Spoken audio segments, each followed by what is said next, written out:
America और Iran के बीच भीषण युद्ध के बाद पिछले काफी समय से तनाव जारी है। दोनों देशों के बीच महीनों से जारी तनाव के बाद आखिरकार एक बड़ी कूटनीतिक कामयाबी मिलती दिख रही है।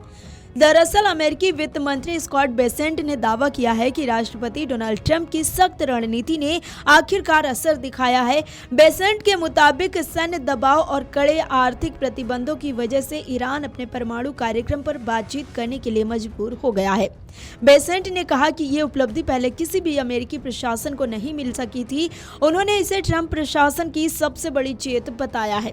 साथ ही उन्होंने साफ किया कि अब ईरान को अपने परमाणु कार्यक्रम को पूरी तरह खत्म करना होगा। अमेरिका का मानना है कि लगातार बढ़ते दबाव ने तेहरान को बातचीत की मेज तक लाने में अहम भूमिका निभाई है। हालांकि इस मुद्दे पर दुनिया की नजरें अब आगे होने वाली बातचीत और उसके नतीजों पर टिकी हुई हैं। बता दें कि परमाणु कार्यक्रम खत्म करने के लिए अमेरिकी राष्ट्रपति डोनाल्ड ट्रंप ने ईरान के सामने कुछ शर्तें रखी हैं।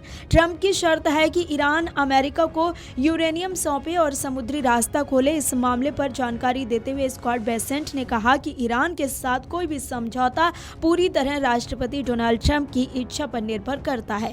ट्रंप अमेरिकी जनता के हितों से कोई समझौता नहीं करेंगे। हालांकि इस समझौते के लिए अमेरिका ने ईरान के सामने बेहद सख्त शर्तें रखी हैं। वो ये हैं कि जिसमें सबसे पहली शर्त है कि ईरान को अपना सारा संवर्धित यूरेनियम सौंपना होगा। इसके अलावा दूसरी शर्त है कि ईरान को गारंटी देनी होगी कि वो कभी भी परमाणु हथियार नहीं बनाएगा। अमेरिका की तीसरी शर्त यह है कि सामरिक रूप से महत्वपूर्ण जलमार्ग हॉर्मुज से जहाजों की आवाजाही को पूरी तरह मुक्त करना होगा। इसके अलावा अमेरिका ने ईरान के सामने ये भी शर्त रखी है कि जब तक स्ट्रेट ऑफ हॉर्मुज पूरी तरह नहीं खुलता और ईरान यूरेनियम सौंपने पर राजी नहीं होता, तब तक कोई भी डील फाइनल नहीं होगी। बता दें कि ईरान की ओर से स्ट्रेट ऑफ हॉर्मुज को बंद किए जाने से वैश्विक तेल सप्लाई ठप हो गई थी। फिलहाल करीब 2000 व्यापारिक जहाज खाड़ी से बाहर निकलने का इंतजार कर रहे हैं।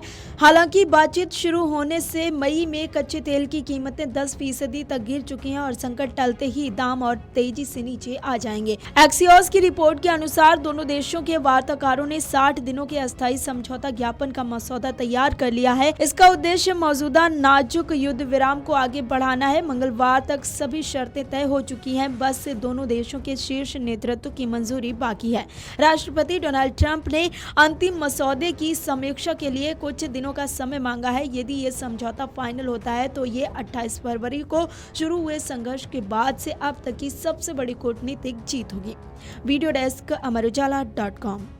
अगर आप ये वीडियो YouTube पर देख रहे हैं तो हमारे चैनल को सब्सक्राइब कर बेल आइकन दबाएं और Facebook पर देख रहे हैं तो हमारे पेज को लाइक करें।